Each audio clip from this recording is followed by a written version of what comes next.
สุโภภะคะวาอะระหังสัมมาสัมพุทโธสวากขาโตเยนะภะคะวะตาธัมโมสุปฏิปันโนยัสสะภะคะวะโตสาวกสังโฆธัมมยังภะคะวันตังสัทธัมมังสสังฆังอิเมหิสกาเรหิยะถารังอาโรปิเตหิอภิปูชยามะสาธุโนพันเตภะคะวะ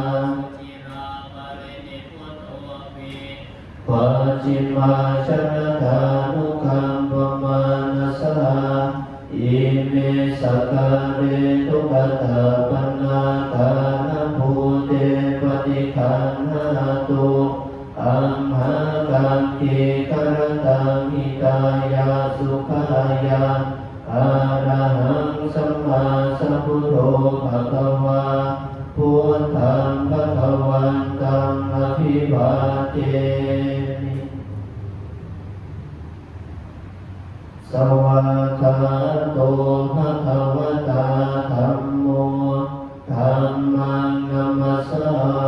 มิสุปฏิปันโนภะคะวะโตสาวกสังโฆสังฆังนะมามิหันธรรมยังพุทธัสสะภะคะวะโตภุวะภาคะนะมะการังเจวะพุทธานุสตินะยัจจักกะโรมะเสนะโมตัสสะภะคะวะโตสัมมาสัมพุทธัสสะนะโมตัสสะภะคะวะโตอะระหะโตสัมมาสัมพุทธัสสะนะโมตัสสะภะคะวะโตทัสสะตังโฆภะคะภะคะวันตังเอวังกัลยาโน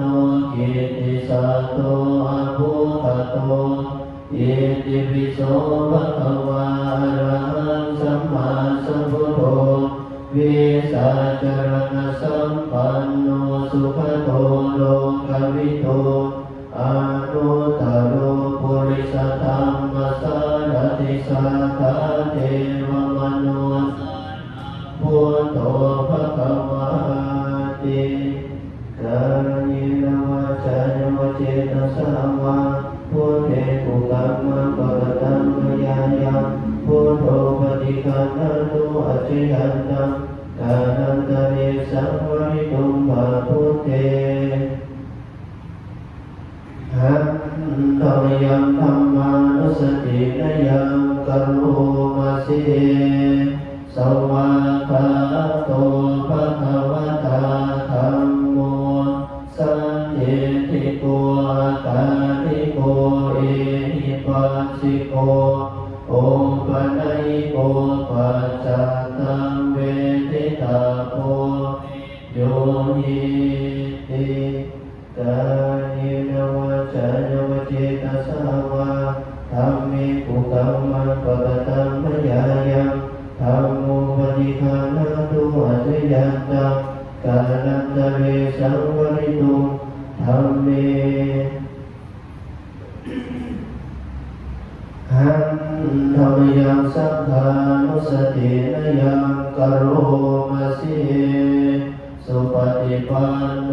ภะคะวะโตสาวกสังโฆโอสุปฏิปันโนภะคะวะโตยายะปฏิปันโนภะคะวะโตสาวกสังโฆสามีจิปฏิปันโนภะคะวะโตยะติทังจัตตาริปุริสยุคานิอาตปุริสปุคานาเอสะภะคะวะโตสาวกสังโฆอาหุนายโยปาหุนายโยทักขินายโยชนิกรณิโยอนุตตรังปุญญเกตังโลกา สาติกาเยนวาจานวเจตสาวาสังเกตุกัมมะปะกตัมมยายังสังโฆปฏิคันหตุอาจยันตังกานันตเรสังวริตุมหาสังเกหันธรรมยังอติตาปัจเจเวคณาปารัมภนามสิอาชมยาปัจเจเวกิตวายังชีวรังปริพุตังตังยาวะเทวะสิตาสะปฏิฆาตายะอุณหาสะปฏิฆาตายะตังสวากสวาตาตวสิริสัพสัมภาสานังปฏิฆาตายะยาวะเทวะหิริโกภินาปฏิสัทธนาคาปัจฉมยาปัจเจเวกิตวาโยวินทบาโตปริพุตโตโสเนวะธวายนมัทายนมันนายนวิภูชนายายาวะเทวะอิมาสกายาสติติยาปนายวิหิงสุภรติยาพรหมจริยานุขายา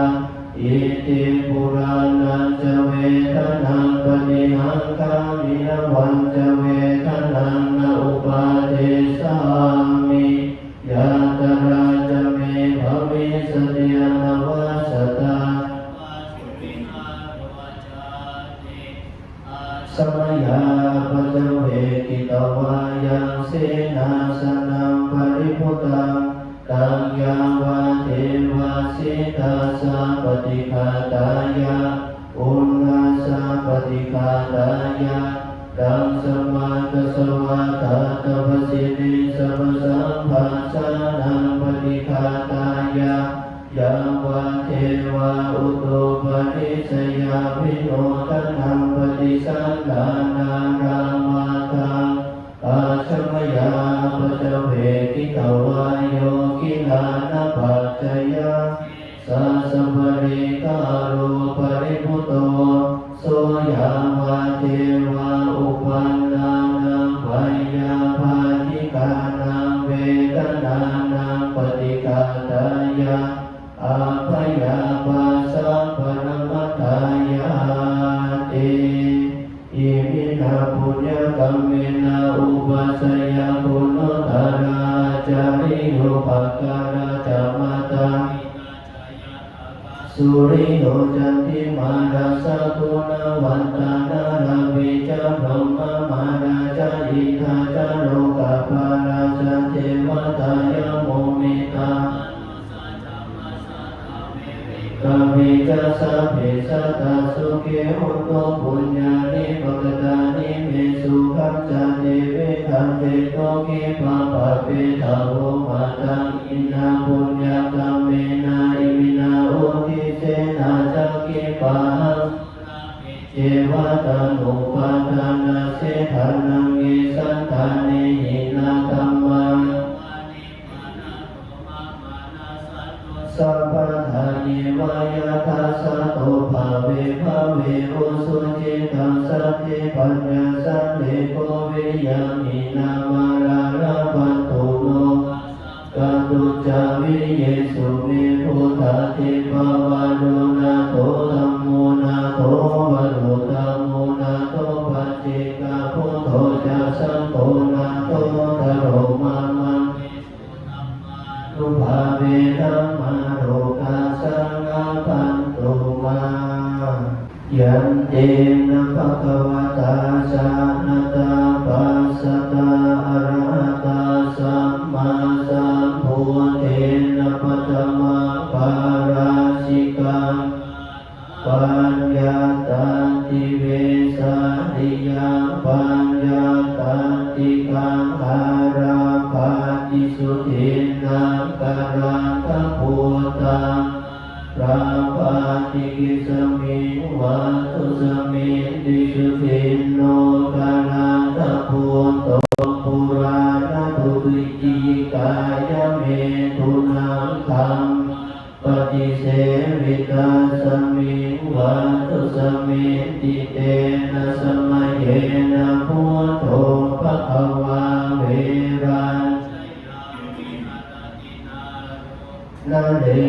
ปุชิมันธัมโมเรมะตาภิกขุสังเขนะสัตถิปัญจมาเตหิภิกขุสัตเตหิอาโสสิโกเวรัญโจพรามโนกรุโภโคตโมสักยปุโตสักยปุราภาปสิโตเวรัญชายังวิหารตินาเรโนปุจิมันธัมโมมาตาภิกขุสังเขนะสัตถิปัญจมาเตหิภิกขุสัตเตหิตังโคปนะภวันตังโคตมังเอกัลยาโนเกติสัตโตอะโภคโตอิติปิโสภะคะวะอะระหังสัมมาวิสัจารณสัมปันโนสุขโตโลกวิทูอนุตตโรปุริสธรรมสารติสัทเทวมนุสานังพุทโธภะคะวะติโสอิมังโลกังสัมมาระกังสัพพมะกังสัสมณังปณิปัสสังสเทวมนุสังสยามปิญปเวเทติโสธัมมังเทเสติอาทิกัลยาณามาเสกัลยาปริโยสานกัลยาณาสัทธังสัพยัญชนะเกวรปริปุณณังปริสุทธังมัจจริยังปะกาเสติสัตตุโคปันนัตถานุปานังอรหันตังทัสสนะโหติเตวะเมสุตังเมตังสมัยยังภะคะวะจราสัคหังอันตราจนารันทังอาทานังวาคปฏิปันโหติมหตาภิกขุสังเขนะสัตถิปัญจมาเตหิภิกขุสัตเตหิสุปิโยภิกขุปริภาจราสัคหังอันตราจนารันทังอาทานังวาคปฏิปันโนโหติสัตถิเทวาสินาพรหมทาเต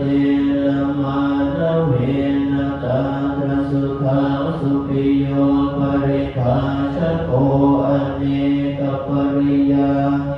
นัมพุทธัสสะวันนังภาสติธัมมัสสะวันนังภาสติสัง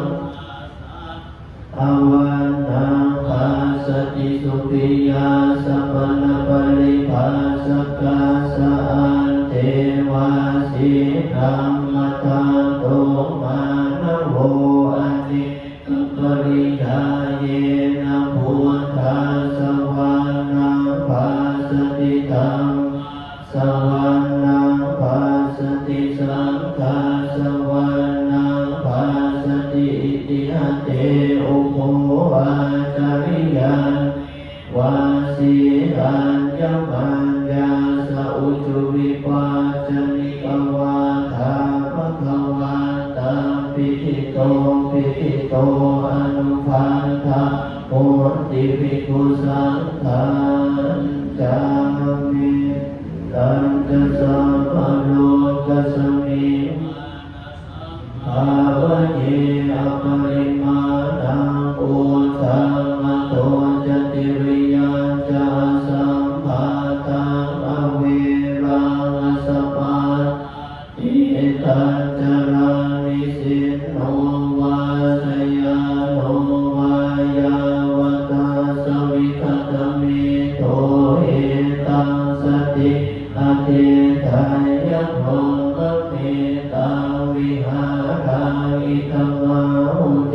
เตจานุขังมสิทัสสะ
สัพเพสัตตา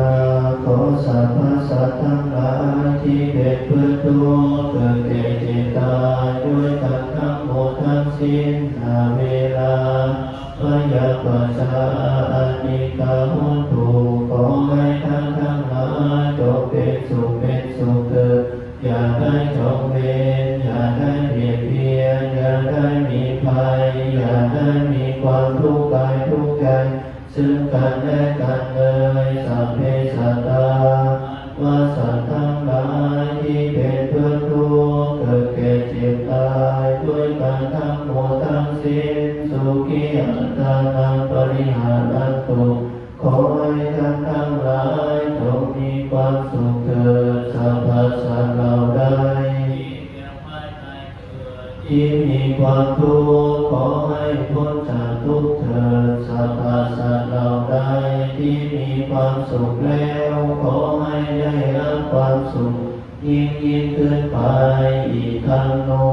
ยาตินาโหตุสุขิตาโหตุยาตโยสาธุสาธุสาธุอนุโมทามิให้พรได้ดูอายุโตภะคะโตติโรวันนะโตปฏิภาณโตสุขัสสะทาคาเมตาเวสุขังโสอธิคาสติอายุตตวาวันนังสุขังจะปฏิภาณโตติกายุยสวาโหติยาทยาโตปปัสสติ